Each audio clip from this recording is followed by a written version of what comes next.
Hey guys, welcome back to For StarCraft 2 Strategy, your number one location for step-by-step strategy and tutorial videos. Today we're going to be taking a look at how to counter a 2-gate push from Protoss as Zerg.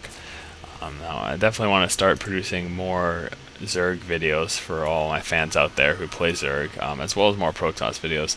I know that primarily what I've been showing has been Terran videos, and that's mainly because that is my race of choice. That is what I play, and all of the strategies and the experience that I've had in the Diamond League has been as that race. But I'm definitely well versed in the other races, and I definitely want to start showing you guys some more of the videos because I know that's what you're looking for. So again, today we're going to be taking a look at a Zerg response to the 2-gate push. Now, as I've said in prior videos, going with a strategy and deciding to use this strategy, it all comes down to scouting, and all comes down to knowing what your opponent's doing. Basically, at the moment, we just kind of have a standard opening for Zerg. As you can see, it's at 13 supply, still nothing, still just pumping drones. Once he gets to 14, I believe we're going to be seeing a spawning pool and an extractor. So pretty basic stuff. Not going to be going for that the early hatchery. I really feel like nowadays it's really dangerous. Lots of players are scouting Zerg, and if you do go for that early hatchery, if you can't defend it properly, they're probably going to overrun you within the first 10 minutes of the game.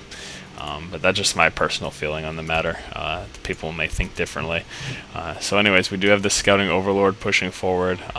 Now, you're not going to go with any sort of variations to a normal strategy at this point. You're going to want to wait until you get that scouting information and you know what's going on. So this isn't something you don't go into a game thinking, alright, I'm going to go for the counter to the 2-gate push until you know your opponent's going for the 2-gate push, because that just really doesn't make any sense. But hopefully all these strategy videos and all these different counters and responses to variations that your opponents can do will eventually leave you with a large database of information as to know what to do in certain situations. That's kind of the goal, that's kind of the point. So right here now, our Zerg player is finally getting a scout. He's seeing these 2 gateways that blocked off with this choke here, which is a popular spot for Protoss players. So at this point, you can pretty much guarantee that you're going to be seeing a 2-gate push. There's really no question at this point that it's coming. So what we're going to want to do, what our response is going to be getting a Roach Warren. And you may be wondering, why is the Zerg player not dropping the Roach Warren yet? Why, he's kind of wasting time. He's not wasting time. Quick backup, 10 seconds. By hitting the B button, and as you can see, we have a probe in the base.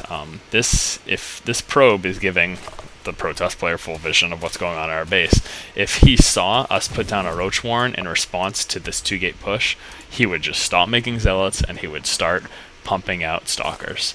And then you would obviously be in trouble because stalkers do pretty well against roaches. Stalkers have a further range and they can micro much easier because they are faster units, especially off the creep.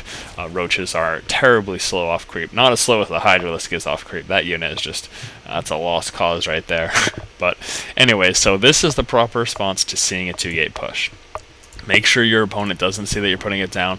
Get rid of any scouting drones or any zealots that you may have in your base before you go ahead and respond with this Roach Warren in order to make it the most effective. Obviously, if you have like a bunch of shit in your base and if you didn't scout the 2-gate until later on and you have a bunch of stuff in your base, you would just want to drop the Roach Warren anyways.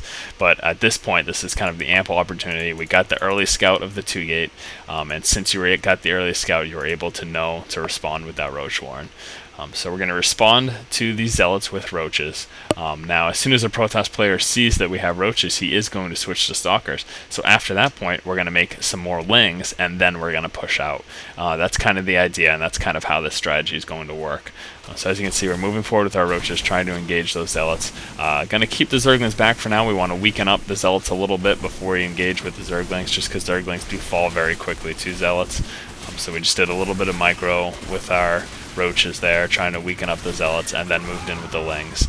So now at this point, as I said, taking a look at production tab, we're going to be coming out with some more Zerglings. Because being the Protoss player right now, after seeing roaches, the proper response would be to stop making zealots and try to get some stalkers out, because zealots are going to fall to a lot of roaches. So he is starting to make some stalkers, but unfortunately we have some Zerglings knocking at the front door. And only a few roaches, a handful of roaches. And the good thing is, even if he had made some more zealots, these roaches would be enough to handle like 4 or 5 zealots, so it really wouldn't be that much of a problem. I guess the real important thing is to just make sure you go ahead and counterattack. As soon as your you fend off that initial wave. They will have used up so many resources, and you will be at such an advantage at that point because your roaches were pretty much a hard counter to those zealots with some proper micro, that they're going to be at a real disadvantage if you do attack. And that's pretty much that. I mean, as you can see, we're mopping up that first gateway, second gateway is about to go down, and Protoss player just decides to leave. So again, just a quick overview, one with a pretty standard opening with the 14 pool, followed by the extractor. And then after getting that scouting information, after seeing that the 2-gate was coming, we went ahead and we dropped that roach warren as soon as we got rid of any of his scouts in our base. And then fending off that initial wave with our roaches, we then went ahead and made some more lings, and then went straight for the counterattack, and that was pretty much too much for him to handle. So again, this has been for StarCraft 2 Strategy. Please do stay tuned for future videos. Keep watching and keep owning.